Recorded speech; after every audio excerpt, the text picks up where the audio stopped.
अस्सलाम वालेकुम स्टूडेंट, उम्मीद है कि आप सब खैरियत से होंगे। अल्लाह के फजल व करम से ठीक ठाक होंगे। मैथ्स एम में आप सबको मेरी तरफ से वेलकम और खुशामदीद। जैसा कि आपको पता है कि हम स्टैटिस्टिक्स का चैप्टर नंबर 3 पढ़ रहे हैं, मेजर ऑफ स्टैंडर्ड टेंडेंसी।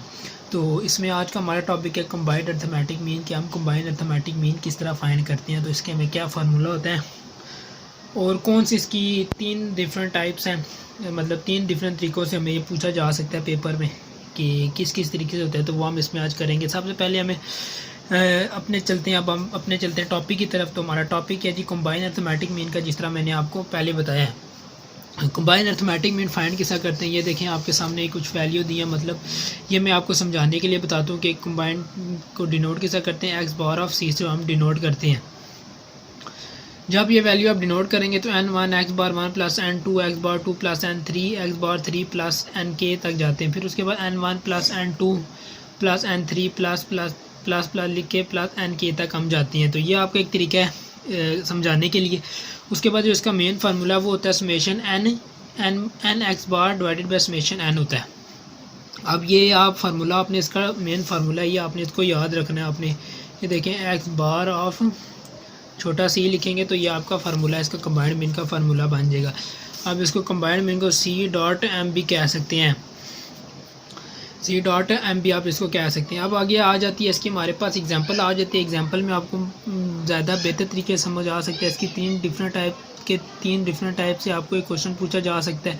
तो वो 3 डिफरेंट टाइप इसकी कौन सी होती है वो मैं एग्जाम्पल बताता हूँ, और एग्जाम्पल में देखेंगे कि हमें क्या चीज़ गिवन है और हमें क्या चीज़ फाइंड आउट करनी है। तो देखें हमें इस तरह की एक क्वेश्चन दिया हुआ है, कह रहा है फाइंड आउट कंबाइंड मीन, मतलब इसने यहाँ अर्थमेटिक मीन दे दी है और आइटम दे दी है। अब आप देखें इस क्वेश्चन को आप हल कर किस तरह करेंगे। हल करने का इसका तरीका ये है, सबसे पहले जो अर्थमेटिक मीन है ये मतलब एक्स बार 1 है।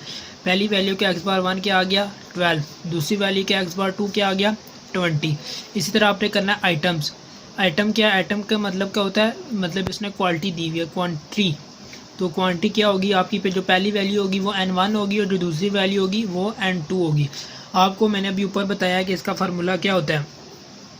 इसका कंबाइंड मीन निकालने का फार्मूला होता है x bar of C equal to n1 x bar 1 plus n2 x bar of 2 divided by n1 plus n2। ये आपने फार्मूला याद रख लेना है, तो आपके सारे ये क्वेश्चन हो जाएंगे। तो आप देखें अब क्वेश्चन ये फार्मूला तो हमें पता चल गया। अब देखें हम इसमें आगे क्या करेंगे। अब हमने टोटल इसमें वैल्यू पुट करनी है और हमारा आंसर गिवन हो जाएगा। ये देखिए अब आपने करना है n1 की वैल्यू के 80 यहाँ पुट कर दिया, एक्स बार 1 की वैल्यू के बाद 12 पुट कर दी, दरमियान में हमारे प्लस का साइन है प्लस लिख दिया। उसके बाद n2 देखें क्या, n2 की वैल्यू हमारे पास 60 है और देखें x2 की वैल्यू क्या है 20। उसके बाद कर दिया, फिर देखना है n1 की वैल्यू के 80 प्लस 60। अब इसको इससे मल्टीप्लाई करना है और इसको इससे मल्टीप्लाई करना है, उसके बाद प्लस कर देना, तो आपका आंसर आएगा 2160। और नीचे का प्लस करेंगे 80 को, 80 प्लस 60 करेंगे तो 140 आएगा।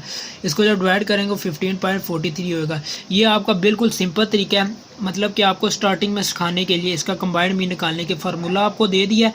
ठीक हो गया। फार्मूला जब आपको पता चल जाएगा तो आपने गिवन वैल्यू निकाल लेनी है। तो अब अगली एग्जांपल की तरफ चेक कर चलते हैं, हम देखते हैं उसमें हमें क्या डिफ़िकल्टीज़ हैं और हम वो क्वेश्चन किसा करेंगे, वो थोड़ा ऐसे मुश्किल होगा। तो अगला देखते हैं, अगला क्वेश्चन कौन सा हमारा। मुश्किल तो कोई चीज़ नहीं होती, आप अगर मेहनत करेंगे तो आपके लिए वो चीज़ भी आसान हो जाएगी। मुश्किल इसलिए कह रहा हूँ कि मतलब एक स्टेप वो इससे थोड़ा डिफ़िकल्ट है। तो अब देखें ये, अब देखें उसमें आपको सामने गिवन वैल्यू दी हुई थी। ये देखें जिस तरह ये वैल्यू है, इनमें सब में आपको सामने सामने वैल्यू गिवन लिखी हुई थी। अब ये जो अगला क्वेश्चन आप करेंगे इसमें क्या होगा, आपको ये देखें अब इसमें आपको पूरी स्टेटमेंट दे दी है। अब देखें क्या है, in 3 separate week a discount store sold मतलब क्या कह रहा है जी, n1 वैल्यू दे दिया, ये n2 दे दिया और ये n3 दे दिया। Microwave oven at average price, मतलब एवरेज प्राइस का क्या मतलब होता है, मीन दे दिया। इसका पहला मीन ये दे दिया, दूसरा मीन ये दे दिया और तीसरा मीन ये दे दिया। क्या कह रहा है, what is the average price of the oven sold. अब जिस तरह मैंने भी आपको बताया कि n1 भी आपको पता चल गया, n2 भी पता चल गया और n3 भी चला गया, पता चल गया। एक्स बार 1 भी पता चल गया, एक्स बार 2 भी पता चल गया और एक्स बार 3 भी पता चल गया। सबसे पहले आप n1 की वैल्यू सारी लिख लें या n2 की, उसके बाद एक्स बार 1 की लिख लें। इस तरह जिस तरह मैंने लिखी हुई है इस तरह लिख लें, आपके लिए क्वेश्चन तो जब ये आप वैल्यू लिख लेंगे उसके बाद आपने करना है कंबाइंड मीन का फार्मूला। आपको पता है मैंने पीछे ही बताया कि कंबाइंड मीन का फार्मूला क्यों है और ये हमने 3 वैल्यू क्यों लिखी है, क्योंकि हमारे पास ये n1 n2 और n3 है। x⁻1 भी है, x⁻2 भी है, x⁻3 भी है। अगर हमारे पास x⁻2 होता तो हम यहाँ तक x⁻2 तक जाते, मतलब ये चीज़ें हम 2 नहीं लिखते। हमारे पास 3 है तो इसलिए हमने 3 लिखी है। तो आपको फार्मूला याद कर लेना, पहले ला याद करेंगे तो दूसरा ला ऑटोमेटिक याद हो जाएगा। फार्मूला के n1 x⁻1 plus n2 x⁻2 plus n3 x⁻3 divided by n1 plus n2 plus n3। जिस तरह पिछले क्वेश्चन में हमने इनकी वैल्यू पुट की है, इसी तरह n1 की वैल्यू पुट कर लेनी है, फिर उसको x⁻1 से मल्टीप्लाई करना है, फिर दरम्यान में प्लस लिखना है, फिर n2 की वैल्यू लिखनी है और x⁻2 से मल्टीप्लाई कर लेना है, फिर प्लस लिखना है, फिर n3 की वैल्यू लिखनी है और x⁻3 से मल्टीप्लाई कर लेना है। नीचे n1 प्लस n2 और n3 की वैल्यू लिख लेनी है, इसको मल्टीप्लाई करके प्लस करना है तो आपका आंसर 32750 आ जाएगा। उसको 50 से डिवाइड करेंगे तो आपकी क्या आ जाएगा 6550। तो ये आपका ये दूसरा तरीका था, मतलब सेकंड मेथड था आपको कंबाइंड मीन निकालने का। अब देखिए हमारे पास थर्ड मेथड क्या कंबाइंड मीन निकालने का, तो वो हम चेक करते हैं। वो थोड़ा ऐसे और डिफ़िकल्ट होगा, मतलब इससे एक और स्टेप ऊपर का होगा। अब देखते हैं जी ये क्या है। Average income of a group of 10 worker is RS 49। देखिए उसमें आपको सिंपल दे दिया था सब वैल्यू, मतलब n1 n2 n3 एक ही साथ दे दिया था। लेकिन इसमें क्या दिया, इसमें आपको थोड़ा डिफ़िकल्ट करके दे दिया। इसमें आपको क्या चीज़ निकालनी है ये देखिए, अब मैं आपको बताती हूँ। इसमें मेरे ख्याल इसमें हमें n2 की वैल्यू गिवन नहीं दी हुई, तो n2 की वैल्यू निकालनी है। तो ये अब n2 की वैल्यू किस निकालेंगे ये मैं अभी आपको बताता हूँ, वही कंबाइंड मीन के फार्मूले से। तो आगे देखें, any other group with the average income of RS 60 per day has join the first group, both the group have agreed to distribute their total income equally which come to RS 55। Find the number of worker in the second group.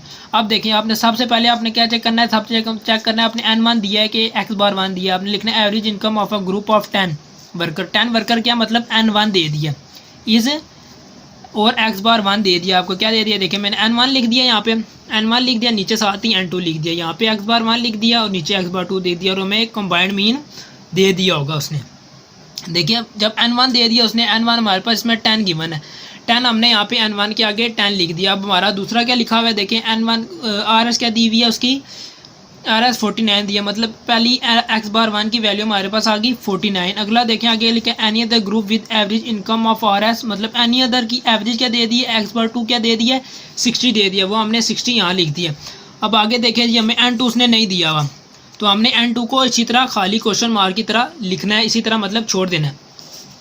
अब आगे देखिए आगे हमारा क्या जी, अब आगे क्या कह रहा है, distribute their total income equally which come to RS 25।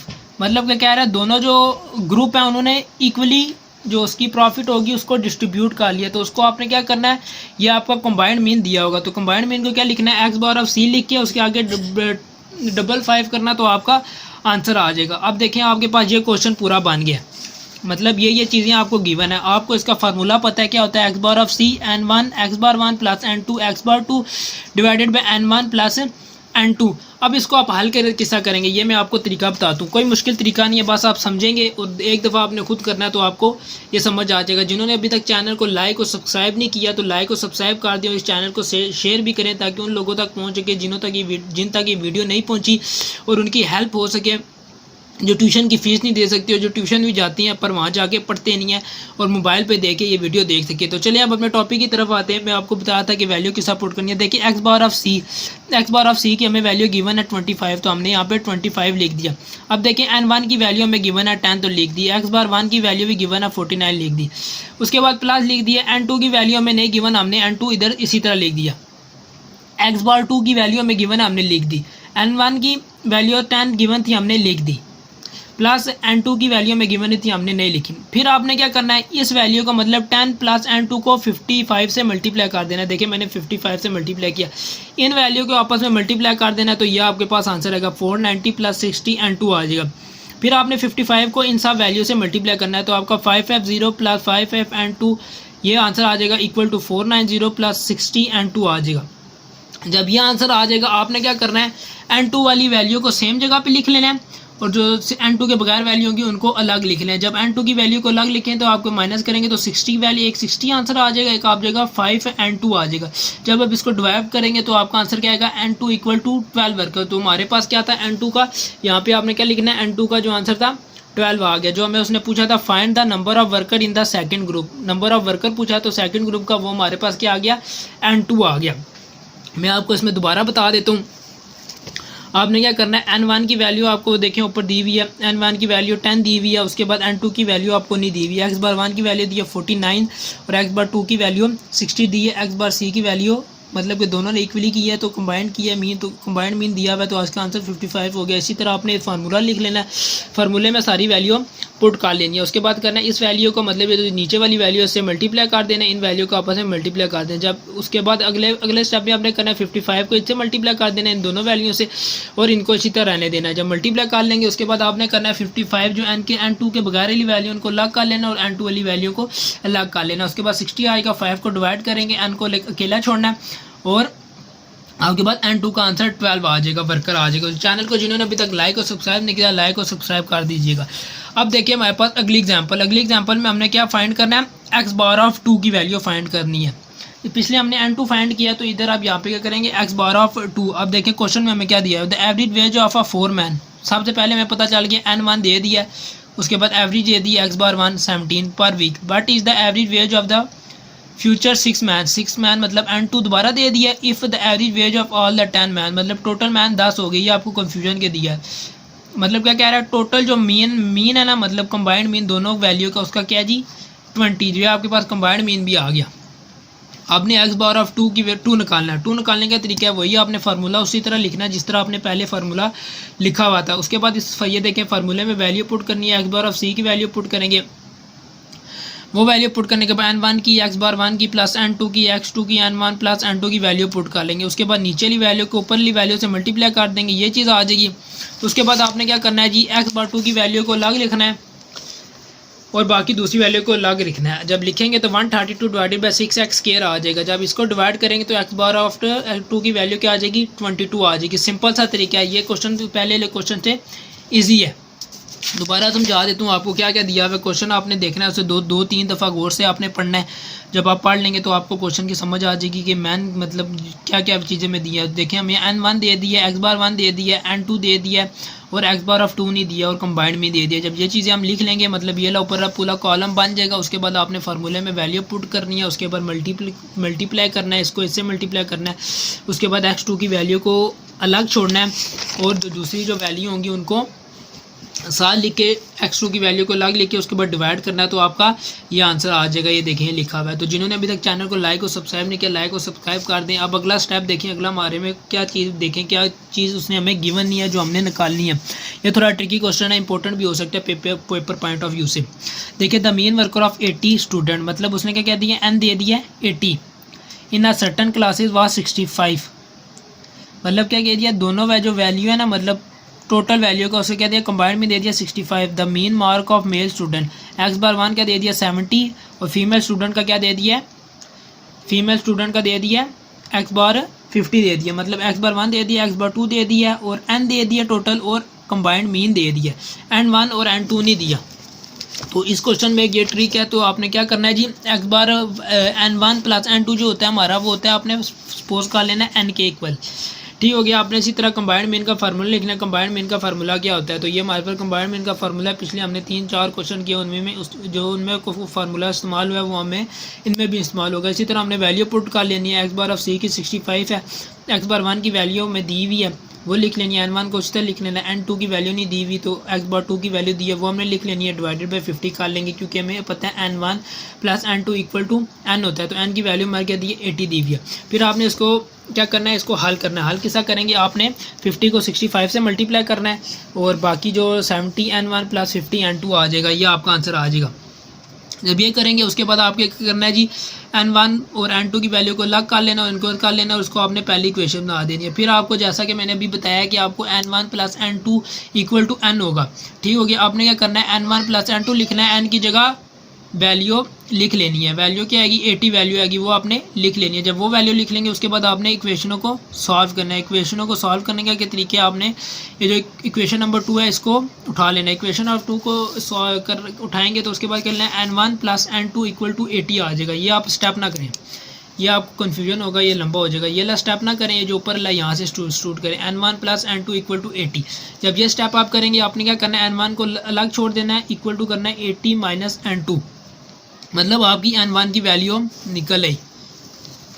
n1 की वैल्यू आपने एक फर्स्ट तौर पे मतलब n2 को लग कर दिया। अब इसी वैल्यू को जो n1 की निकली है वो आपने इक्वेशन 1 में पुट करनी है। देखिए ये हमारे पास इक्वेशन है 70 n1 plus 50 n2 equal to 5200। जब ये वैल्यू आएगी इसमें पुट करेंगे, देखिए मैंने n1 की जगह वो वैल्यू उसकी पुट कर दी। 70 को 80 से मल्टीप्लाई करेंगे, 70 को n2 से मल्टीप्लाई करेंगे, पर 50 n2 5200 आ जाएगा। ये देखिए जब मल्टीप्लाई करेंगे आपने करना है n2 की और फिर n2 की वैल्यू साथ लिख लेनी है और बाकी जो दूसरी वैल्यू होगी उनको अलग लिख लेना है। तो इसको हम माइनस करेंगे तो माइनस 20 n2 आ जाएगा, उसको करेंगे तो माइनस 400 आ जाएगा। जब यह आ जाएगा उसके बाद आपने क्या करना है, डिवाइड कर लेना है। ठीक हो गया, n2 को अलग छोड़ना है, डिवाइड करेंगे, माइनस माइनस से कट जाएगा, ऊपर क्या बच जाएगा, n2 की वैल्यू 20 हो जाएगी। मतलब n2 की अब हमारी वैल्यू आ गई। अब हमने n वैल्यू की वैल्यू निकालनी है। n1 की वैल्यू किसे करेंगे, पुट करेंगे, जो n2 की वैल्यू है वो इक्वेशन 2 में, जो इक्वेशन 2 हमने बनाई थी, ये देखिए ये बनी हुई हमारी n1 plus n2 equal to 80 बनी है। इसमें हमने पुट कर देनी है। देखिए n1 plus n2 equal to 80 आ गया। उसके बाद n1 प्लस n2 की वैल्यू हमारे पास 20 आई है, इक्वल टू 80 आ गई है। n1 equal to 80 minus 20, n1 equal to 60 आ गया। तो हमारे पास n1 और n2 की दोनों की वैल्यू होगी जो उसने हमारे पास पूछा गया। मैं दोबारा आप तो ये क्वेश्चन बता देता हूँ, ये थोड़ा डिफिकल्ट है, तो आपको अगर समझ ना आया, अगर ना भी समझ आए, अगर समझाने के बावजूद भी कमेंट बॉक्स में पूछ देंगे, मैं आपको वहाँ पे रिप्लाई कर दूंगा। और जिन्होंने चैनल को लाइक और सब्सक्राइब नहीं किया तो लाइक और सब्सक्राइब लाजमी कर दें और शेयर भी किया करें वीडियो को, ताकि दूसरों की हेल्प हो जिन तक ये वीडियो नहीं पहुँचती। ये देखेंगे इसमें आपको कंबाइंड मीन दे दिया, x⁻1 दे दिया, x⁻2 दे दिया और n दे दिया। आपने क्या करना है, यहाँ पे एक ट्रिक है कि आपको ट्रिक क्या पता नहीं चाहिए, n1 plus n2 equal to क्या होता है, n होता है। तो आपने यहाँ पे ट्रिक याद रखनी है। उसके बाद आपने क्या करना है, कंबाइंड मीन का फार्मूला वही लिखाना है जो आपका पिछले हमने 3-4 क्वेश्चन में पढ़ा है। उसके बाद आपने सिंपली वैल्यू पुट करनी है। वैल्यू पुट करने के बाद आपने करना है इनको सॉल्व करना है। सॉल्व करने का क्या तरीका है, इसको आप यहाँ ऊपर लेके जाएंगे, सॉल्व इसी तरह होगा तो आपकी ये पहली वैल्यू आ जाएगी, ये वैल्यू निकलेगी। ये देखें ये वाली जो हमने इसको इक्वेशन बनाया। फिर आपने दूसरी क्या कहा था, n1 plus n2 equal to n होता है। ठीक हो गया, तो n1 प्लस n2, ये n की वैल्यू हमारे पास क्या थी, 80 दी हुई, तो हमने 80 करके उसके बाद उसको इक्वेशन 2 कह दिया। उसके बाद मैंने आपको बताया कि ये वाला स्टेप ना करें, ये आपके लिए बहुत लंबा हो जाएगा, लेंथी हो जाएगा, इसका फ़ायदा नहीं है। मैंने आपके लिए कोई स्टेप बनाया इजी स्टेप पे, ऐसे आपका आंसर ठीक भी आएगा। n1 plus n2 equal to 80 आ जाएगा। जब 80 आएगा तो n1 को लग छोड़ देना, बाकी वैल्यू को उधर कर लेना। अब इसको क्या करना है, ये जो आंसर आएगा इसको आपने इक्वेशन 1 में पुट करना है। इक्वेशन 1 आप देख लें, वो ऊपर वाली ये वाली इक्वेशन है।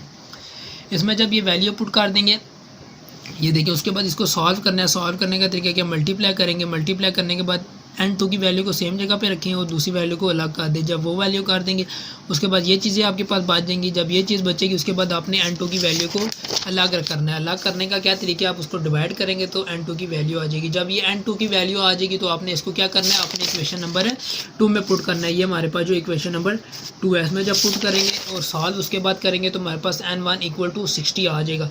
तो ये तकरीबन 5 तरीक़ों से कंबाइंड मीन का क्वेश्चन पूछा जा सकता है। अगर ये आप 5 क्वेश्चन कर लेंगे तो आपके मतलब पूरा टॉपिक बुक के जो एक्सरसाइज के क्वेश्चन है वो भी हो जाएंगे और बाकी पेपर में आने वाले जो क्वेश्चन हैं वो भी आपसे आसानी से हो जाएंगे। उम्मीद करता हूँ कि आज का लेक्चर आपको पसंद आया होगा। अगर फिर भी कोई चीज़ अगर रह गई हो या आपने पूछनी हो तो कमेंट बॉक्स में मैसेज कर सकते हैं और वीडियो को शेयर लाजमी किया करें ताकि दूसरे लोगों की हेल्प हो जाए। और हेल्प दूसरे लोगों की लाजमी किया करें, जो आपके पास नॉलेज होता है उसको दूसरों तक शेयर किया करें। इससे आपको भी फ़ायदा होगा और उनको भी फ़ायदा होगा। अल्लाह आपको इस आपके रिज़्क़ में बरकत अता फरमाएगा। तो अब मुझे इजाज़त दीजिए, तो आपसे मिलते हैं अगली वीडियो में। और ये जो मैं लेक्चर आपको लाजमी कराता हूँ या आप इनको रिवीजन किया करें ताकि ये आपको याद रहे, क्योंकि जब आप पेपर से पहले अगर एक दिन करते हैं तो आपको ये सब कुछ भुला हुआ होता है। तो मिलते हैं आपसे आप अगली वीडियो में।